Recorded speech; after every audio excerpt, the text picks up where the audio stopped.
Hello friends, नमस्कार। मैं मुन्ना कुमार। आप सभी को YouTube channel talent study lover पर स्वागत है। आज की क्लास बिहार एसएससी की प्रैक्टिस की क्लास नंबर 11 है। इस सीरीज में आपको टोटल 50 प्रैक्टिस सेट कराए जाएंगे। ठीक है। इस क्लास की पीडीएफ आपको वीडियो के नीचे डिस्क्रिप्शन बॉक्स और टेलीग्राम दोनों पर प्रोवाइड करा दिया जाएगा, तो आप इसे डाउनलोड रिवीजन के लिए कर सकते हैं। और वीडियो के अंत में आप कमेंट में फीडबैक जरूर दीजिएगा वीडियो आपको कैसा लगा। तो चलिए शुरू करते हैं आज की फर्स्ट क्वेश्चन। तो आज का पहला क्वेश्चन है, गांधी जी ने निम्नलिखित में से किस पर बल दिया, यानी गांधी जी ने निम्न में से किस पर बल दिए थे। तो इस क्वेश्चन का आपका राइट आंसर होगा ऑप्शन डी, यानी गांधी जी ने इन सभी पर बल दिए थे। राजनीति का आध्यात्मिकरण, राजनीति का धार्मिकीकरण और राजनीति का विकेंद्रीकरण, यानी तीनों पर गांधी जी ने बल दिए थे। गांधी जी से संबंधित कुछ इंपॉर्टेंट पॉइंट हैं, उनके बारे में जान लेते हैं। जैसे महात्मा गांधी का जन्म कब हुआ था? 2 अक्टूबर 1869 ईस्वी को इनका जन्म हुआ था और इनकी मृत्यु 30 जनवरी 1948 को हुआ था। 78 वर्ष के उम्र में हुए थे। ठीक है। इनका जन्म स्थान कहाँ है? पोरबंदर, जो कि गुजरात में है। इनकी पत्नी का नाम कस्तूरबा गांधी था। ठीक है ना। दक्षिण अफ्रीका जो है महात्मा गांधी कब गए थे? तो 1893 ईस्वी में महात्मा गांधी दक्षिण अफ्रीका गए थे और वहाँ पर नटाल कांग्रेस की स्थापना 1894 ईस्वी में महात्मा गांधी जी के द्वारा किया गया था। दक्षिण अफ्रीका से महात्मा गांधी भारत कब आए थे? तो भारत आए थे 9 जनवरी 1915 ईस्वी को महात्मा गांधी भारत वापस आए थे।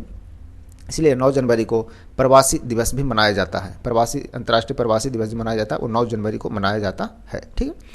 महात्मा की उपाधि, महात्मा गांधी को महात्मा की उपाधि सबसे पहले रविंद्रनाथ टैगोर के द्वारा दिया गया था। ठीक है ना।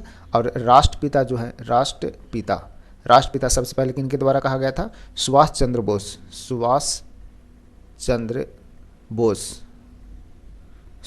बोस ने सर्वप्रथम राष्ट्रपिता कहा था महात्मा गांधी को। ऑटोबायोग्राफी महात्मा गांधी का माई एक्सपेरिमेंट विथ ट्रूथ, यानी सत्य के मेरे प्रयोग, ये इनका ऑटोबायोग्राफी है। ठीक है। तो ये था इंपॉर्टेंट पॉइंट जो कि महात्मा गांधी से कुछ था। चलिए बढ़ते हैं आगे नेक्स्ट क्वेश्चन की ओर। नेक्स्ट है क्वेश्चन नंबर 2 नंबर क्वेश्चन है, भारतीय संविधान स्पष्टतः प्रेस की स्वतंत्रता की व्यवस्था नहीं करता है, यानी कि स्पष्ट रूप से प्रेस की जो स्वतंत्रता वह नहीं करता भारतीय संविधान, परंतु यह स्वतंत्रता अंतर्निहित है। वो किस अनुच्छेद में है? तो इस क्वेश्चन का आपका राइट आंसर होगा ऑप्शन ए, 19 का ए के क्रम में स्वतंत्रता का जो प्रेस की जो स्वतंत्रता है उसका स्वतंत्रता के बारे में बताया गया है, यानी कि डायरेक्ट रूप से नहीं है। यानी 19 के एक के का में कहा गया है बोलने की तहत जो है बोलने की स्वतंत्रता है, जो कि प्रेस को भी अंतर्निहित करता है। ठीक है। 19 का जो ख है, यानी 19 का ख अनुच्छेद है, उसमें बताया गया है शांतिपूर्ण तरीके से सभा करने का स्वतंत्रता प्रदान किया गया है। यानी 19 का ख जो अनुच्छेद है उसमें शांति रूप से आप सभा करने के लिए स्वतंत्र हैं। 19 का ग है, इस अनुच्छेद में आपको बताया गया है संघ बनाने की स्वतंत्रता है, संघ आप बना सकते हैं स्वतंत्र रूप से। 19 का घ है, इसमें आपको बताया गया भारत में आप कहीं भी आने जाने यानी भ्रमण करने की आपको स्वतंत्रता है। 19 के घ में आपको बताया कि आप भारत के किसी भी क्षेत्र में, किसी भी राज्य में या जगह पर आप फ्री से आप यात्रा कर सकते हैं, यानी भ्रमण कर सकते हैं। चलिए बढ़ते हैं नेक्स्ट क्वेश्चन की ओर। नेक्स्ट है क्वेश्चन नंबर 3 है, अकबर ने कब जजिया कर समाप्त की, यानी अकबर ने जो जजिया कर है वो कब समाप्त किया था? तो इस क्वेश्चन का आपका राइट आंसर होगा ऑप्शन बी, 1564 ईस्वी में अकबर के द्वारा जजिया कर को समाप्त किया गया था। लेकिन 1679 ईस्वी में औरंगजेब के द्वारा इसे पुनः लागू कर दिया गया था। कब? 1679 ईस्वी में। जजिया कर को अंतिम रूप से मोहम्मद शाह, जो कि रंगीला बादशाह था, मोहम्मद शाह रंगीला के काल में हटाया गया था। मोहम्मद शाह रंगीला के शासनकाल में पूर्ण रूप से यानी कि अंतिम रूप से जजिया कर को हटा दिया गया था। ठीक है। चलिए बढ़ते हैं आगे नेक्स्ट क्वेश्चन की ओर। नेक्स्ट है क्वेश्चन नंबर 4। क्वेश्चन नंबर 4 देखते हैं, महात्मा बुद्ध का संबंध किससे है? इस क्वेश्चन का आपका राइट आंसर होगा ऑप्शन सी, महात्मा बुद्ध का संबंध शाक्य से है। महात्मा बुद्ध का संबंध शाक्य कुल से है। गौतम बुद्ध शाक्य गणराज्य के क्षत्रिय थे और महावीर ज्ञात्री कुल के क्षत्रिय थे। गौतम बुद्ध का जन्म जो हुआ था वो आपका हुआ था कब? 563 ईसा पूर्व। ठीक है ना। 563 ईसा पूर्व हुआ था लुम्बिनी में। ठीक है ना, लुम्बिनी में। महावीर का जन्म हुआ था आपका 540 ईसा पूर्व हुआ था का कुंडग्राम में हुआ था। कुंड ग्राम में हुआ था, जो कि वैशाली के नज़दीक है। ठीक है, चलिए बढ़ते हैं आगे नेक्स्ट क्वेश्चन की ओर। नेक्स्ट है क्वेश्चन नंबर 5, हिस्टोरिका के लेखक कौन है? हिस्टोरिका नामक पुस्तक है, उनके लेखक कौन है? तो इस क्वेश्चन का आपका राइट आंसर होगा ऑप्शन बी, हिस्टोरिका के लेखक हैं हेरोडोटस। हेरोडोटस के द्वारा लिखा गया था क्या हिस्टोरिका नामक पुस्तक। कुछ इंपॉर्टेंट पुस्तक है और उनके लेखक कौन है देखते हैं। जैसे मेगास्थनीज के द्वारा लिखा गया जो पुस्तक है उसका नाम क्या है? इंडिका। इंडिका किसके द्वारा लिखा गया? तो मेगास्थनीज के द्वारा लिखा गया। नेचुरल हिस्टोरिका जो है वो प्लिनी के द्वारा लिखा गया पुस्तक है, नेचुरल हिस्टोरिका। जियोग्राफी के लेखक कौन है? जियोग्राफी के लेखक है टॉलमी। ठीक है ना, जियोग्राफी के लेखक कौन है? टॉलमी। चलिए बढ़ते हैं आगे नेक्स्ट क्वेश्चन की ओर। नेक्स्ट है क्वेश्चन नंबर 6, सल्तनत काल में किस भाषा को राजभाषा यानी स्टेट लैंग्वेज का दर्जा दिया गया? सल्तनत काल में। तो इस क्वेश्चन का आपका राइट आंसर होगा क्वेश्चन नंबर 6, इस क्वेश्चन का राइट आंसर होगा ऑप्शन बी, यानी फारसी को दिया गया था। फारसी भाषा जो था वो सल्तनत काल में क्या था? स्टेट लैंग्वेज यानी राजभाषा था। ठीक है, सल्तनत काल एवं मुगल काल में सरकारी भाषा जो था दोनों फारसी था। दोनों क्या था? फारसी था, सल्तनत काल और मुगल काल दोनों के टाइम में। चलिए बढ़ते हैं आगे नेक्स्ट क्वेश्चन की ओर। नेक्स्ट है क्वेश्चन नंबर 7। क्वेश्चन नंबर 7 है ईरानी पद्धति सिजदा जो है की शुरुआत की थी, यानी सिजदा की जो शुरुआत है किसके द्वारा किया गया था? तो इस क्वेश्चन का आपका राइट आंसर है ऑप्शन ए, बलबन के द्वारा किया गया था सिजदा की शुरुआत, जो कि कौन सी पद्धति है? तो ईरानी पद्धति है। इसका मतलब क्या होता है? सिजदा एवं पाबोस, बलबन के द्वारा ईरानी पद्धति दो था, एक सिजदा और दूसरा था पाबोस। क्या था दूसरा? पाबोस था। इसका प्रारंभ किया था, जिसके तहत बताया जाता है क्या होता है? दरबार में सिर झुकाकर आना। ठीक है ना, दरबार में सिर झुकाकर आना एवं घुटने के बल बैठकर सुल्तान का चरण चूमना, ये कहा गया था इस दोनों में, यानी कि किसमें?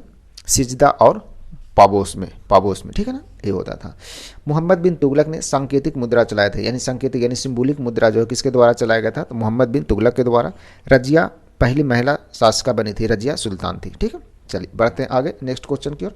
नेक्स्ट है क्वेश्चन नंबर 8। क्वेश्चन नंबर 8 में क्या बोल रहा है? क्वेश्चन आगे बढ़ा लें। हाँ, क्वेश्चन नंबर 8 है आपका, भारतीय राष्ट्रीय कांग्रेस के किस अधिवेशन की अध्यक्षता सुभाष चंद्र बोस ने की थी? सुभाष चंद्र बोस के द्वारा कौन सी अध्यक्षता किया गया था कांग्रेस की? तो इस क्वेश्चन का आपका राइट आंसर होगा ऑप्शन ए, हरिपुरा अधिवेशन। हरिपुरा अधिवेशन जो था उसकी अध्यक्षता किसके द्वारा किया गया था? तो सुभाष चंद्र बोस के द्वारा, जो कि 1938 में हुआ था। 1938 में ये अधिवेशन हुआ था हरिपुरा। और 1939 में जो हुआ था, 1939 में हुआ था त्रिपुरी अधिवेशन 1939 में। इसके भी अध्यक्ष कौन थे? सुभाष चंद्र बोस जी थे। ठीक है ना। लाहौर अधिवेशन जो हुआ था, लाहौर अधिवेशन हुआ था आपका 1929 ईस्वी में। 1929 में जिसके अध्यक्षता JL नेहरू के द्वारा किया गया था, यानी जवाहरलाल नेहरू के द्वारा किया गया था उनकी अध्यक्षता। ठीक है ना। 1896 में अध्यक्षता जो हुआ था, 1896 में जो कांग्रेस के अधिवेशन हुआ था जो कलकत्ता में हुआ था, उसकी अध्यक्षता रहीमतुल्ला सयानी के नेतृत्व में हुआ था। इसमें बंकिम चंद्र चटर्जी के द्वारा वंदे मातरम गाया गया था। तो 1896 के कांग्रेस के अधिवेशन में यह हुआ था। महात्मा गांधी 1924 के जो बेलगाम अधिवेशन हुआ था उसमें अध्यक्ष रहे थे। कौन? महात्मा गांधी, एकमात्र कांग्रेस का अधिवेशन में। ठीक है, चलिए बढ़ते हैं आगे। नेक्स्ट है क्वेश्चन नंबर 9। क्वेश्चन नंबर 9 है, जब चंद्रमा पृथ्वी के नज़दीक होता है, यानी जब चंद्रमा जो है वो पृथ्वी के नज़दीक होता है तो ऐसी स्थिति क्या कहलाती है? तो ऐसी स्थिति को क्या कहते हैं? इस क्वेश्चन का आपका राइट आंसर होगा ऑप्शन डी। क्या कहते हैं? उपभू कहते हैं। उपभू कहते हैं कब? जब चंद्रमा का पृथ्वी के निकट होना उपभू कहलाता है, और जब सबसे दूर होता है तो उसे क्या कहते हैं? अपभू। अपभू कहते हैं कब? जब सबसे दूर होता है तो अपभू कहते हैं। ठीक है ना। पृथ्वी के घूर्णन गति के कारण ही दिन रात होता है। पृथ्वी के परिक्रमण गति के कारण मौसम में परिवर्तन होता है। सूर्य के साथ पृथ्वी का झुकाव बदलता रहता है। ठीक है ना, जिसके कारण दिन और रात की लंबाई में क्या है? अंतर आता है। जो अंतर पड़ता है, यानी दिन और रात की जो लंबाई है उसके में अंतर क्यों पड़ता है? तो सूर्य के साथ पृथ्वी का झुकाव जो है वो क्या होता है? बदलते रहता है। पृथ्वी का एकमात्र प्राकृतिक उपग्रह है वो कौन है? चंद्रमा है। ठीक, चलिए बढ़ते हैं आगे नेक्स्ट क्वेश्चन की ओर। नेक्स्ट है क्वेश्चन नंबर 10। क्वेश्चन नंबर 10 आपका बोल रहा है क्या? राज्यसभा के वर्तमान महासचिव कौन है? राज्यसभा के जो वर्तमान में महासचिव हैं वो कौन है? तो इस क्वेश्चन का आपका राइट आंसर होगा ऑप्शन सी यानी कौन है, प्रमोद चंद्र मोदी। प्रमोद चंद्र मोदी अभी वर्तमान में क्या है, राज्यसभा के वर्तमान सचिव हैं। राज्यसभा के वर्तमान सचिव जो होते हैं उनका नियुक्ति किनके द्वारा किया जाता है, तो राज्यसभा के सभापति यानी कि उपराष्ट्रपति के द्वारा किया जाता है, ठीक है ना। राज्यसभा का गठन कब हुआ था, तो मई 1952 में। कब हुआ था, मई 1952 में। राज्यसभा एक अस्थायी सदन भी है, ठीक है। चलिए बढ़ते हैं आगे। नेक्स्ट है क्वेश्चन नंबर 11। क्वेश्चन नंबर 11 क्या बोल रहा है, समुद्र तटों को कचरा मुक्त करने हेतु पुनीत सागर अभियान। पुनीत सागर अभियान जो है वो किस संगठन के द्वारा चलाया गया है, यानी पुनीत सागर अभियान किससे संबंधित है, तो कचरा मुक्ति से संबंधित है। किस संगठन के द्वारा चलाया गया है, तो इस क्वेश्चन का आपका राइट आंसर होगा क्या, ऑप्शन डी। किसके द्वारा, एनसीसी के द्वारा। एनसीसी के द्वारा, नेशनल कैडेट क्रॉप्स के द्वारा चलाया गया है। एनसीसी का स्थापना कब हुआ था, 1948 में। एनसीसी का स्थापना 1948 में। इसका फुल फॉर्म होता है नेशनल कैडेट क्रॉप्स, ठीक है ना। एनडीआरएफ, एनडीआरएफ जो है इसका पूर्ण रूप क्या होता है, तो नेशनल डिजास्टर रिस्पांस फोर्स, ठीक है ना। एनडीआरएफ का पूर्ण रूप होता है नेशनल डिजास्टर रिस्पांस फोर्स। इसकी स्थापना 2006 ईस्वी में हुआ था, ठीक है ना। आगे हैं आईसीजी, आईसीजी इसका पूर्ण रूप होता है Indian coast guard. Indian coast guard, इनकी स्थापना कब हुआ था, 1977 में, ठीक है ना, आईसीजी की स्थापना। एनएसजी जो कि नेशनल सिक्योरिटी गार्ड है, नेशनल सिक्योरिटी गार्ड इसका पूर्ण रूप होता है, और इसकी स्थापना जो हुआ था आपका कब हुआ था, 1986 में। 1986 में एनएसजी की स्थापना हुई थी, ठीक है। चलिए बढ़ते हैं आगे नेक्स्ट क्वेश्चन की ओर। नेक्स्ट है क्वेश्चन नंबर 12। क्वेश्चन नंबर 12 आपका बोल रहा है, विश्व बैंक अंतर्राष्ट्रीय मुद्रा कोष की स्थापना किस वर्ष हुई थी। विश्व बैंक अंतर्राष्ट्रीय मुद्रा कोष की स्थापना किस वर्ष हुआ था, तो इस क्वेश्चन का आपका राइट आंसर होगा ऑप्शन डी। ऑप्शन डी कब हुआ था, 1944 में। 1944 में ब्रेटन वुड्स सम्मेलन में लिया गया था निर्णय, जुलाई 1994 में, ठीक है ना। अंतर्राष्ट्रीय मुद्रा कोष यानी आईएमएफ और विश्व बैंक की स्थापना हुई थी ब्रेटन वुड्स सम्मेलन में, ठीक है ना। और कार्य करना जो प्रारंभ किया था वो कब किया था, तो 1945 से कार्य करना प्रारंभ किया था आईएमएफ और विश्व बैंक। कुछ संस्था और उसका स्थापना कब हुआ था देखते हैं, जैसे संयुक्त राष्ट्र संघ की स्थापना कब हुआ था, 1945 में हुआ था। अंतर्राष्ट्रीय न्यायालय जिसका मुख्यालय द हेग में है, इसकी स्थापना भी 1945 में हुआ था। गुट निरपेक्ष आंदोलन, ठीक है ना, गुट निरपेक्ष आंदोलन की स्थापना कब हुआ था, 1961 में इसकी स्थापना हुई थी। सार्क की स्थापना 1985 में हुआ था, 1985 में, जिसका मुख्यालय कहाँ, काठमांडू, और इसकी स्थापना कहाँ हुआ था, तो ढाका में हुआ था, ठीक है ना, सार्क का। चलिए बढ़ते हैं आगे नेक्स्ट क्वेश्चन की ओर। नेक्स्ट है क्वेश्चन नंबर 13। क्वेश्चन नंबर 13 अक्षांश का तात्पर्य है। अक्षांश का जो तात्पर्य है वो निम्न में से किससे है, तो इस क्वेश्चन का आपका राइट आंसर होगा ऑप्शन डी। अक्षांश का तात्पर्य है ग्लोब पर विषुवत रेखा के समानांतर उत्तरी एवं दक्षिणी गोलार्ध में खींची गई रेखा।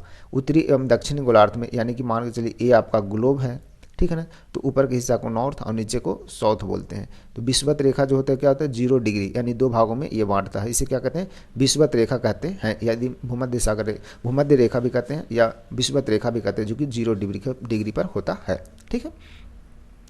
तो बोल रहा है कि ग्लोब पर विषुवत रेखा के समानांतर उत्तरी और दक्षिणी गोलार्ध में खींची जाती है। ये हो गया आपका साउथ गोलार्ध यानी दक्षिणी गोलार्ध, और ये हो गया आपका नॉर्थ गोलार्ध। तो इसके समानांतर जो ये रेखा खींचा जा रहा है, ठीक है ना, ये नॉर्थ और साउथ में, ठीक है ना, ये साउथ में खींच रहे हैं और ये नॉर्थ में खींच रहे हैं, तो इसी को क्या बोलते हैं, अक्षांश बोलते हैं, ठीक है ना।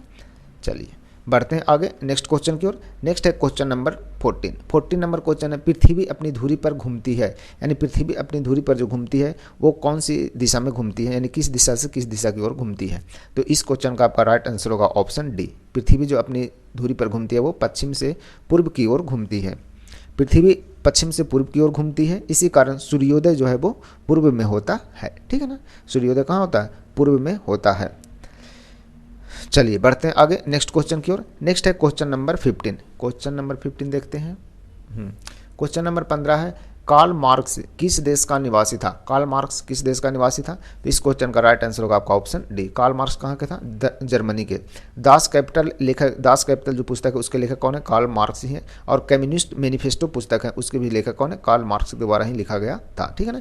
इन्होंने एक नारा दिया था, विश्व की मजदूर एक हो जाओ, तुम्हें खोने के लिए कुछ नहीं है, पाने के लिए सारा संसार है। तो ये जो नारा है वो किसके द्वारा दिया गया था, तो कार्ल मार्क्स के द्वारा ही दिया गया था, ठीक है। ठीक है, चलिए बढ़ते हैं आगे नेक्स्ट क्वेश्चन की ओर। नेक्स्ट है क्वेश्चन नंबर 16, कांग्रेस के किस अधिवेशन में पूर्ण स्वराज्य की मांग स्वीकार की गई?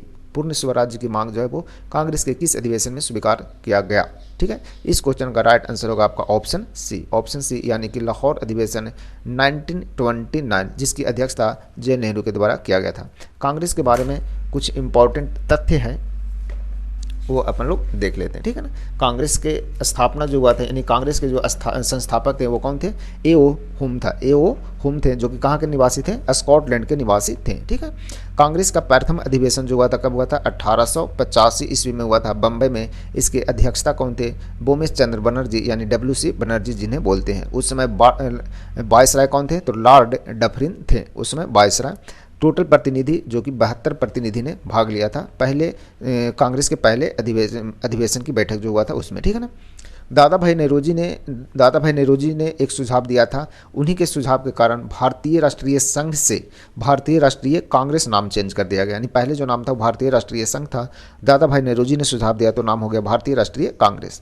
दूसरा अधिवेशन कब हुआ था? 1886 ईस्वी में। कहाँ हुआ था? कोलकाता में। इसके अध्यक्ष दादा भाई नेरोजी जी थे। ठीक है ना, इन्होंने 3 बार कांग्रेस के अध्यक्ष बने। कौन? दादा भाई नेरोजी। कब कब बने? 1886 में, जो कि कलकत्ता अधिवेशन हुआ था, जो कि कांग्रेस का दूसरा अधिवेशन। फिर 1893, ठीक है, उसके बाद 1906 ईस्वी में। यानी 3 बार कांग्रेस के अध्यक्ष बने। कौन? दादा भाई नेरोजी। तीसरा अधिवेशन जो हुआ था कांग्रेस का, कब हुआ था? 1887 ईस्वी में हुआ था। कहाँ हुआ था? मद्रास में। ठीक है ना, इस समय इसमें अध्यक्षता कौन किए थे? तो बहरुद्दीन तैयबजी किए थे, जिन्होंने प्रथम मुस्लिम अध्यक्ष बने थे। किसके? कांग्रेस के। इसने नारा दिए थे क्या? कांग्रेसी बनो का नारा। कांग्रेसी बनो का नारा इसी यानी कि तीसरे अधिवेशन में दिया गया था। ठीक है, चौथा अधिवेशन जो था वो कहाँ हुआ था? तो आपको 1888 ईस्वी में हुआ था। कहाँ? इलाहाबाद में। इलाहाबाद में हुआ था। इसकी अध्यक्षता कौन किए थे? तो जॉर्ज यूले के द्वारा किया गया था। जॉर्ज यूले के द्वारा किया गया था। ठीक है ना, इसमें प्रथम बार लाला लाजपत राय अधिवेशन में शामिल हुए और हिंदी में भी भाषण दिए थे। ठीक है, तो ये कुछ इंपॉर्टेंट पॉइंट था कांग्रेस से रिलेटेड। चलिए बढ़ते हैं आगे नेक्स्ट क्वेश्चन की ओर। नेक्स्ट है question number 17। Question number 17, Bharat की प्रधानमंत्री के बारे में। भारत की प्रधानमंत्री की नियुक्ति होती है। ऑप्शन बी है का चयन होता है, का ऑप्शन सी है का निर्वाचन होता है, ऑप्शन डी है का मनोनयन होता है। तो क्या होता है, यानी भारत के प्रधानमंत्री का क्या होता है? तो इस क्वेश्चन का आपका राइट आंसर होगा ऑप्शन ए, भारत के प्रधानमंत्री की नियुक्ति होती है। ठीक है ना, भारत के प्रधानमंत्री क्या होती है? नियुक्ति। अनुच्छेद 75, अनुच्छेद कितना? 75 के आधार पर लोकसभा के बहुमत दल नेता जो होते हैं, है ना, लोकसभा में जो बहुमत दल के नेता होते हैं, राष्ट्रपति प्रधानमंत्री के रूप में उन्हें नियुक्त करते हैं। ठीक है ना, और प्रधानमंत्री की सिफारिश पर राष्ट्रपति संघीय मंत्रियों को नियुक्त करते हैं। उसके बाद जो संघीय मंत्री होते हैं उनकी नियुक्ति राष्ट्रपति करते हैं, लेकिन प्रधानमंत्री उनके लिए सिफारिश करते हैं। ठीक है, चलिए बढ़ते हैं नेक्स्ट क्वेश्चन की ओर। नेक्स्ट है क्वेश्चन नंबर 18, लोकतंत्रात्मक शासन की सफलता के लिए आवश्यक है। लोकतंत्रात्मक शासन के लिए क्या आवश्यक है? तो इस क्वेश्चन का आपका राइट आंसर होगा ऑप्शन डी, उपयुक्त में से सभी। यानी शिक्षित जनता होना चाहिए, आर्थिक समानता होना चाहिए, नागरिक स्वतंत्रता होना चाहिए, ये सभी होना चाहिए। किसमें? लोकतंत्रात्मक शासन की सफलता पाने के लिए। विश्व का प्रथम लोकतंत्र देश कौन है? तो अमेरिका, USA विश्व का प्रथम लोकतंत्र देश है। विश्व का सबसे बड़ा लोकतंत्र देश कौन है? तो अपना प्यारा भारत विश्व का सबसे बड़ा लोकतंत्र देश है। ठीक है, चलिए बढ़ते हैं आगे नेक्स्ट क्वेश्चन की ओर। Next question number 19, social contract किसके द्वारा लिखा गया पुस्तक है? यानी सोशल कॉन्ट्रैक्ट जो पुस्तक है वो किसके द्वारा लिखा गया? तो इस क्वेश्चन का राइट आंसर होगा आपका ऑप्शन सी, यानी कि रूसो के द्वारा लिखा गया पुस्तक है सोशल कॉन्ट्रैक्ट। कुछ पुस्तक है जैसे देख लेते हैं, डिवाइन कॉमेडी के लिए कौन है? दांते। डिवाइन कॉमेडी पुस्तक के लिए कौन है? दांते हैं। गुलिवर्स ट्रेवल्स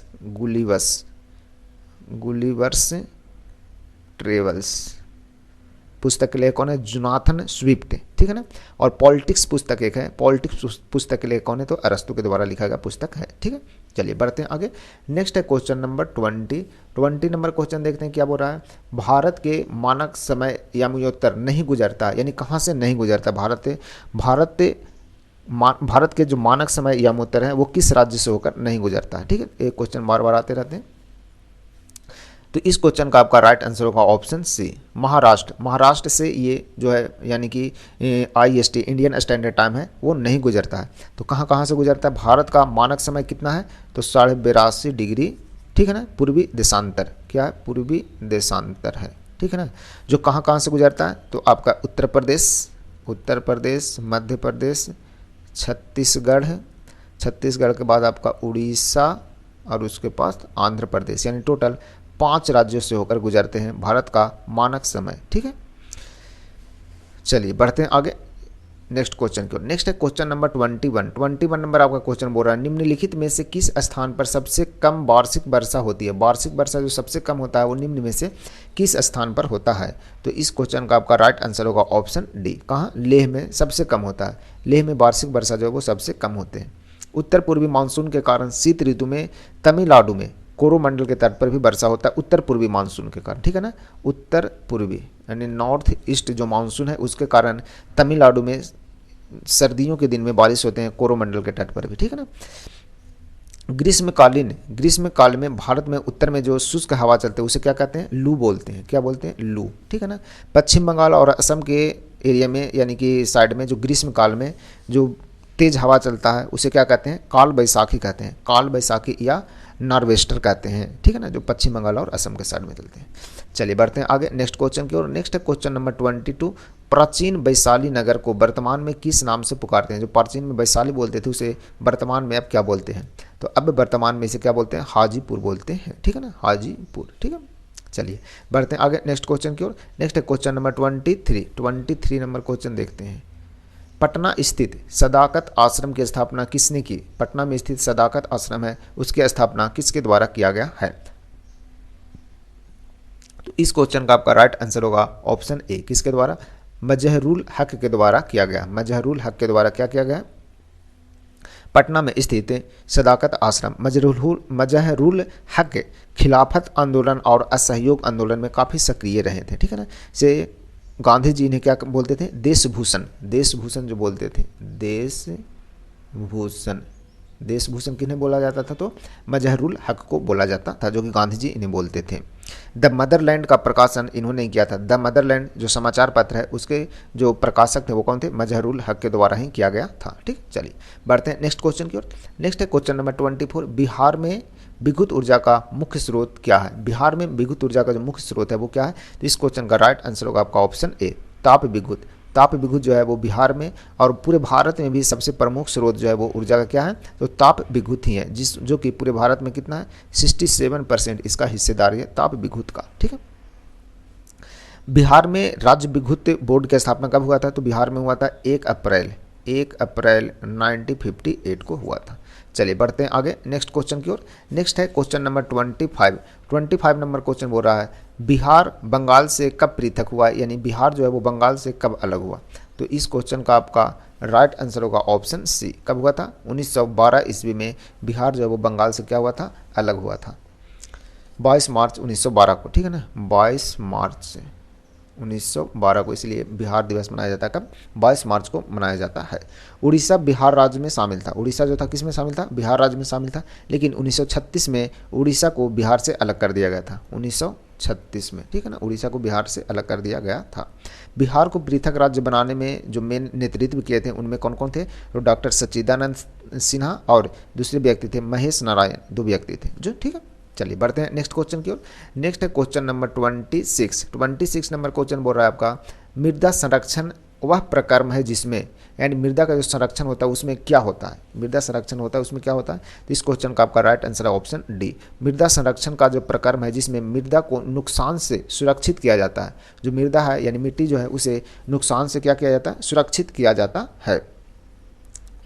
मिट्टी के अपरदन से होने वाले बचाने के लिए मृदा संरक्षण की आवश्यकता होती है। अपरदन क्रिया में मृदा की उत्पादकता में कमी आती है। ठीक है ना, जब मृदा का जो अपरदन होता है उसमें तो उत्पादकता जो होता है उसमें क्या होता है? भारी कमी आता है।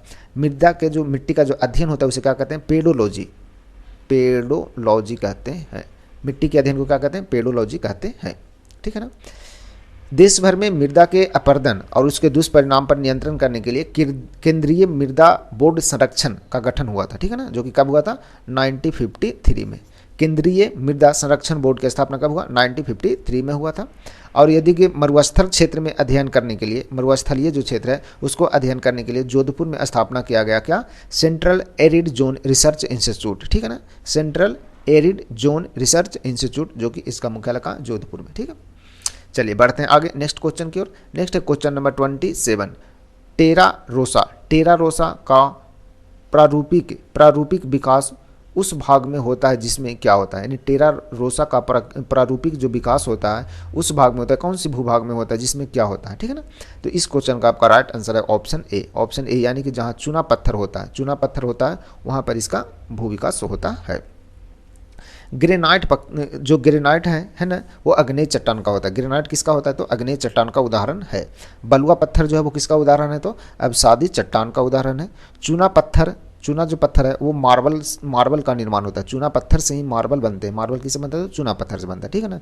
चलिए बढ़ते हैं आगे नेक्स्ट क्वेश्चन की ओर। नेक्स्ट है क्वेश्चन नंबर 28 नंबर क्वेश्चन है आपका।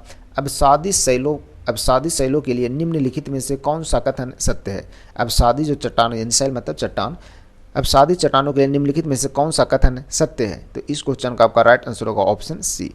ये शैलें यानी ये चट्टानें स्तरों में निक्षेपित है, यानी कि जो ये चट्टान है वो स्तर में निक्षेपित होते हैं, ठीक है ना। उसे अब जो अस्तर बना होता है उसी को टूट कर क्या बन जाता है, अवसादी बन जाते हैं, ठीक है ना। चलिए बढ़ते हैं आगे नेक्स्ट क्वेश्चन की ओर। नेक्स्ट है क्वेश्चन नंबर 29 नंबर क्वेश्चन आपका बोल रहा है क्या, हाँ एक मिनट। भारतीय मानसून मौसमी विस्थापन से इंगित है जिसका कारण क्या है। भारतीय मानसून मौसमी विस्थापन से इंगित है जिसका कारण क्या है। तो इस क्वेश्चन का आपका राइट आंसर होगा ऑप्शन ए, यानी कि स्थल तथा समुद्र का विभेदित तापन, स्थल और समुद्र दोनों का क्या, विभेदित तापन से, ठीक है ना। भारत की जो जलवायु है वो उष्णकटिबंधीय मानसूनी जलवायु है, ठीक है ना। भारत में मौसम संबंधी सेवा की स्थापना कब हुआ था, 1875 ईस्वी में। 1875 ईस्वी में भारत में मौसम संबंधी सेवा की स्थापना किया गया। चलिए बढ़ते हैं आगे नेक्स्ट क्वेश्चन की ओर। क्वेश्चन नंबर 30 देखते हैं। भारत की मुख्य भूमि का तट रेखा है, यानी भारत की जो मुख्य भूमि है उसकी तट रेखा की लंबाई कितनी है, ठीक है। तो इस क्वेश्चन का आपका राइट आंसर होगा ऑप्शन बी, यानी कितना है, 6100 किलोमीटर भारत की मुख्य भूमि का तट रेखा है, ठीक है ना। और द्वीप सहित यदि बोला जाए कि भारत में टोटल जो यानी द्वीप सहित टोटल समुद्र यानी तट की लंबाई कितना है, तो 7516.6 किलोमीटर है टोटल, ठीक है ना। द्वीप सहित ये हो गया मुख्य भूमि का, और ये हो गया आपका द्वीप सहित, यानी कि बोल देंगे हटा दे तो 1416.6 किलोमीटर आपका इंडिया के जो द्वीप हैं उनकी तट रेखा की लंबाई है, ठीक है ना। भारत की जल एवं स्थल सीमा, यानी कि जल और स्थल दोनों से सीमा लगता है, वैसे देशों की संख्या कितना है, तो वैसे टोटल 3 देश हैं जिनकी सीमा जल से भी है और स्थल से भी है। कौन कौन से देश हैं, तो आपके हो जाएंगे कौन, बांग्लादेश हो गया आपका, फिर पाकिस्तान, और एक हो जाएगा आपका म्यांमार, ठीक है ना।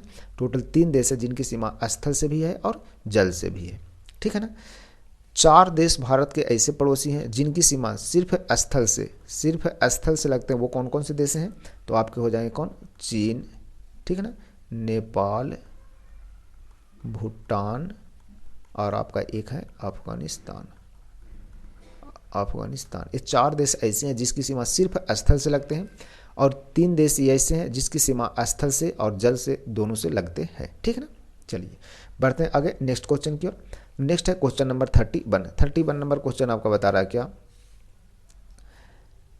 नकदी फसल में निम्नलिखित सम्मिलित नहीं है। देखते हैं फिर से। क्वेश्चन नंबर 31 है, नकदी फसल में सम्मिलित नहीं है, यानी नकदी फसल में कौन सम्मिलित नहीं है। तो इस क्वेश्चन का आपका राइट आंसर होगा ऑप्शन डी, नकदी फसल में गेहूं नहीं है, ठीक है ना। गेहूं किस में आता है, रबी फसल में आते हैं, बाकी गन्ना, कपास, जूट सभी नकदी फसल में आते हैं, ठीक है ना। चलिए बढ़ते हैं आगे नेक्स्ट क्वेश्चन की ओर। नेक्स्ट है क्वेश्चन नंबर 32, फिनलैंड की संसद कहलाती है, यानी फिनलैंड की जो संसद है उसे क्या कहते हैं। तो इस क्वेश्चन का आपका राइट आंसर होगा ऑप्शन बी, फिनलैंड के संसद का नाम ही संसद है, ठीक है ना। कुछ देश जिनके संसद का नाम क्या है देखते हैं, जैसे भारत, सिंगापुर और श्रीलंका। भारत, सिंगापुर, श्रीलंका के संसद का नाम संसद ही है, ठीक है ना। संयुक्त राज्य अमेरिका, यानी अमेरिका के संसद का नाम क्या है, तो कांग्रेस है अमेरिका के संसद का नाम, ठीक है। रूस के संसद का नाम क्या है, ड्यूमा जो है रूस के संसद का नाम है। ब्रिटेन, ऑस्ट्रेलिया और कनाडा के संसद का नाम क्या है, पार्लियामेंट, पार्लियामेंट है जो कि किसका, ब्रिटेन, ऑस्ट्रेलिया, कनाडा। जापान की संसद का नाम क्या है, डायट, जापान की संसद का नाम। चीन के संसद का नाम है नेशनल पीपुल्स कांग्रेस, ठीक है ना, चीन के संसद का क्या नाम है, national people's congress. Pakistan, France और पोलैंड के संसद का नाम है नेशनल असेंबली, ठीक है। चलिए बढ़ते हैं आगे। नेक्स्ट है क्वेश्चन नंबर 33, भारत का प्रथम उर्वरक संयंत्र कहाँ लगा था, भारत का प्रथम जो उर्वरक संयंत्र था वो कहाँ लगा था, ठीक है ना। तो भारत का प्रथम उर्वरक संयंत्र जो लगा था, इस क्वेश्चन का right answer option B, Sindri में लगा था, सिंदरी में, सिंदरी कारखाना, ठीक है ना। भारत में कब लगा था, तो 1951 में लगा था, ठीक है ना। भारत का पहला सुपर फास्फेट संयंत्र कहाँ लगा था, तो रानीपेट में लगा था, जो कि तमिलनाडु में 1906 में इसकी स्थापना किया गया था, ठीक। चलिए बढ़ते हैं नेक्स्ट क्वेश्चन की ओर। नेक्स्ट है क्वेश्चन नंबर 34, साफ रातें, जो रातें साफ होती है, साफ रातें बादलों वाली रातों की अपेक्षा में अधिक ठंडी होती है, क्यों। यानी साफ जो रात होता है और एक बादल वाला जो रात होता है उसके तुलना में साफ रातें जो है अधिक ठंडी होती है, वो क्यों होता है। तो इस क्वेश्चन का आपका राइट आंसर होगा ऑप्शन बी, ऑप्शन बी, यानी विकिरण के कारण होते हैं, विकिरण के कारण साफ जो रातें होती हैं उसमें ठंडी अधिक पड़ती है।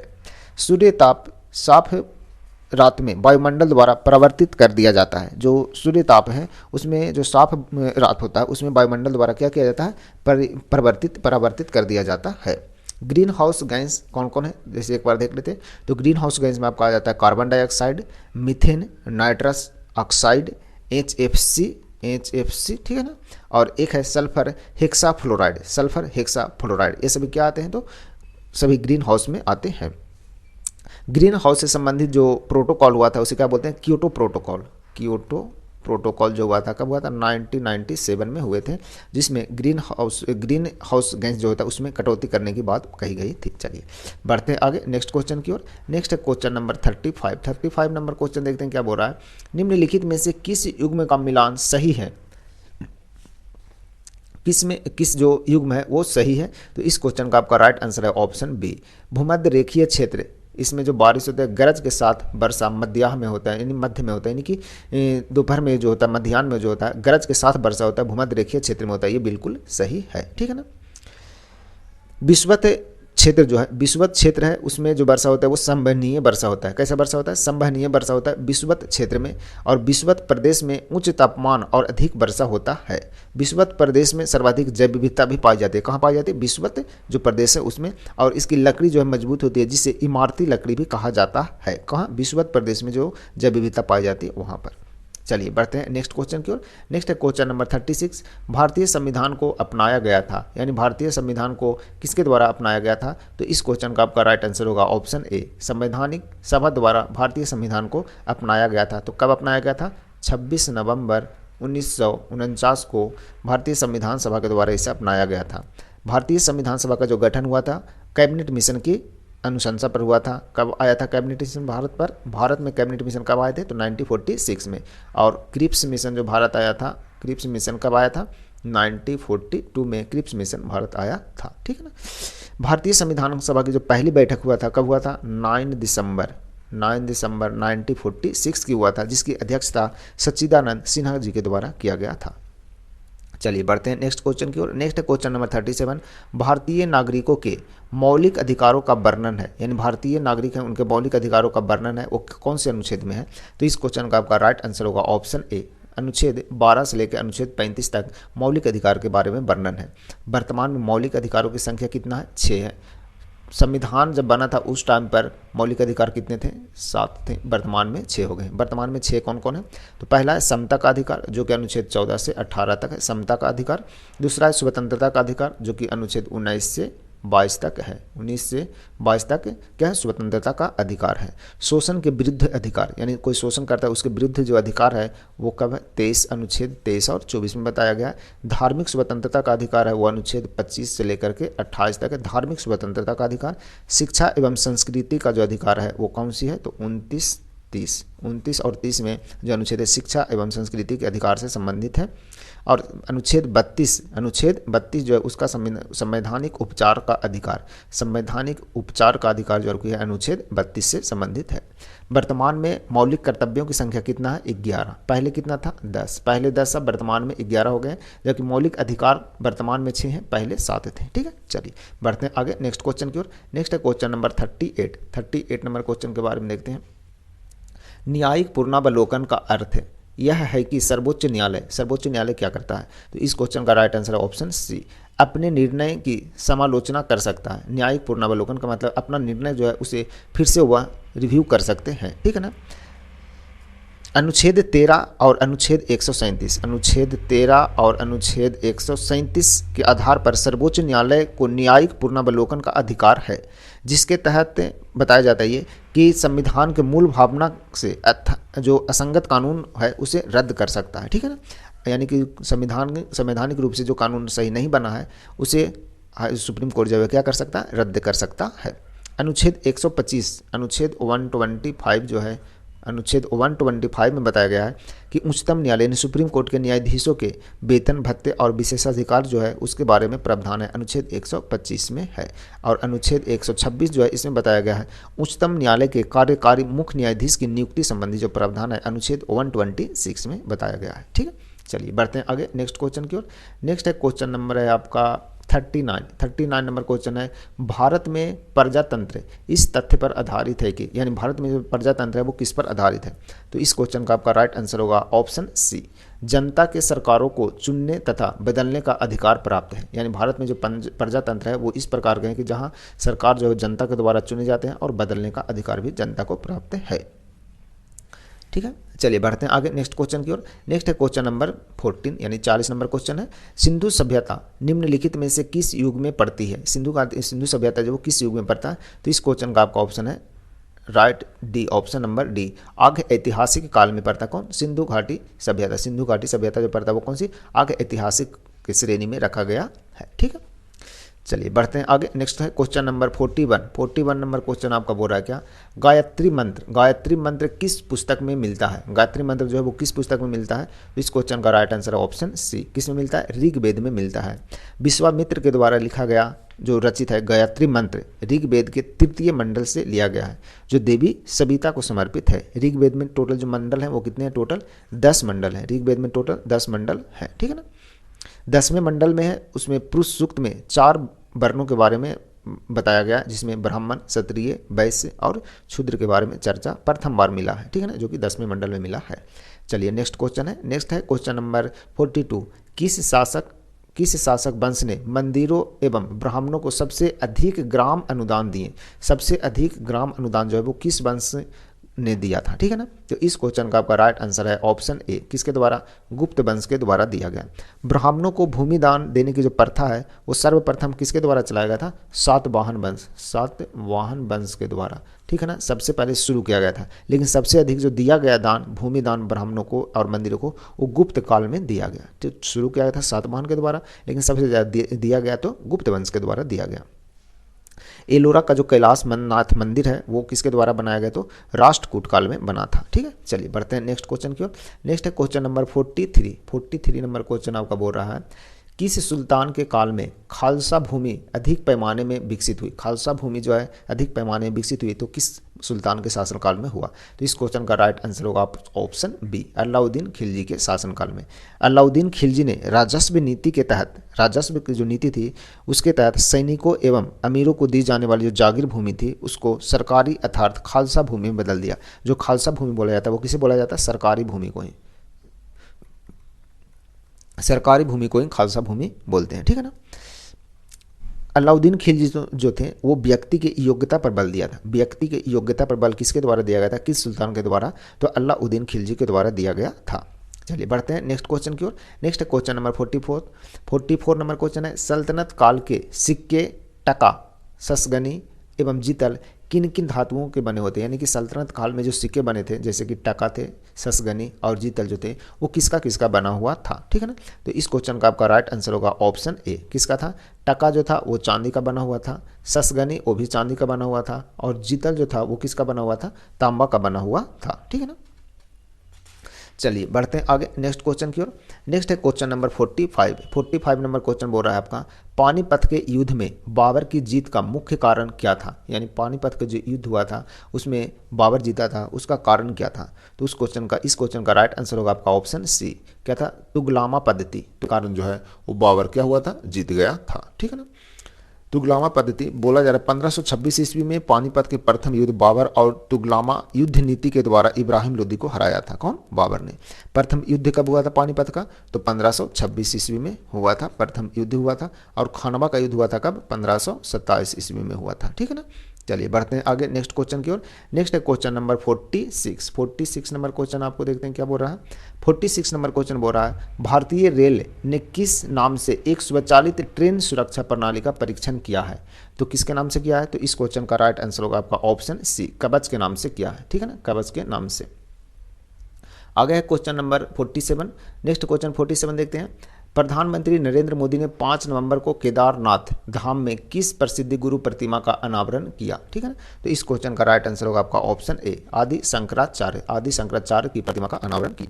Next question number 48 number question आपका बोल रहा है क्या, यूपीएससी के नए चेयरमैन कौन है? ठीक है ना, यूपीएससी के जो नए चेयरमैन बने हैं वो कौन बने हैं? ठीक है, तो इस क्वेश्चन का आपका राइट आंसर होगा ऑप्शन डी। कौन बने हैं? डॉक्टर मनोज सोनी है, जो कि यूपीएससी के यानी यूनियन पब्लिक सर्विस कमीशन, जो कि इनका फुल फॉर्म होता है, उनके अभी क्या है? चेयरमैन है। ठीक है ना। यूपीएससी जिसकी स्थापना कब हुआ था? 1926 में हुआ था। यह एक संवैधानिक निकाय है जो कि भाग 14 और अनुच्छेद 315 में संबंधित है। ठीक है, चलिए बढ़ते हैं आगे नेक्स्ट क्वेश्चन की ओर। नेक्स्ट है क्वेश्चन नंबर 49 नंबर क्वेश्चन आपका बोल रहा है क्या, देखते हैं एक मिनट। हाँ, 49 नंबर क्वेश्चन है आपका, निम्नलिखित में से किसके जन्म दिवस पर जनजातीय गौरव दिवस के रूप में मनाने की घोषणा केंद्रीय मंत्रिमंडल द्वारा की गई है? केंद्रीय मंत्रिमंडल द्वारा की गई, तो कौन सी जनजातीय गौरव दिवस के रूप में मनाने के लिए? तो इस क्वेश्चन का राइट आंसर है ऑप्शन ए, किसके द्वारा? बिरसा मुंडा के लिए मनाने की घोषणा किया गया है। ठीक है ना, चलिए बढ़ते हैं आगे नेक्स्ट क्वेश्चन की ओर। नेक्स्ट है क्वेश्चन नंबर 50। क्वेश्चन नंबर 50 है, विश्व स्वास्थ्य संगठन ने किस महाद्वीप को पोलियो वायरस जो है मुक्त घोषित किया? कौन सा मतलब महाद्वीप है उसको? ठीक है, तो इस क्वेश्चन का आपका राइट आंसर होगा ऑप्शन बी किसके द्वारा? अफ्रीका महाद्वीप को पोलियो मुक्त वायरस घोषित कर दिया गया, किसके द्वारा? WHO यानी वर्ल्ड हेल्थ ऑर्गेनाइजेशन के द्वारा। इसकी स्थापना कब हुआ था? यानी WHO की स्थापना कब हुआ था? 7 अप्रैल 1948 को। ठीक है ना, 7 अप्रैल को विश्व स्वास्थ्य दिवस भी मनाया जाता है। नाइजीरिया पोलियो मुक्त देश हुआ और उसके साथ ही अफ्रीका महाद्वीप को पोलियो मुक्त जो महादेश है उसको घोषित कर दिया गया। अंतर्राष्ट्रीय पोलियो दिवस कब मनाया जाता है? तो अंतर्राष्ट्रीय पोलियो दिवस जो मनाया जाता है, पोलियो दिवस, ठीक है ना, अंतर्राष्ट्रीय पोलियो दिवस कब मनाया जाता है? 24 अक्टूबर को मनाया जाता है। ठीक है ना, अंतर्राष्ट्रीय पोलियो दिवस। ठीक है, चलिए तो आज की क्लास की 50 नंबर क्वेश्चन यही था, आज की क्लास की लास्ट क्वेश्चन था। यदि वीडियो अच्छा लगता है तो वीडियो को लाइक, शेयर एंड सब्सक्राइब जरूर करें YouTube channel talent study lover को, और अपना फीडबैक कमेंट बॉक्स में ज़रूर दीजिए। तो मिलते हैं कल फिर से नए क्लास में, तब तक के लिए आप सभी को धन्यवाद।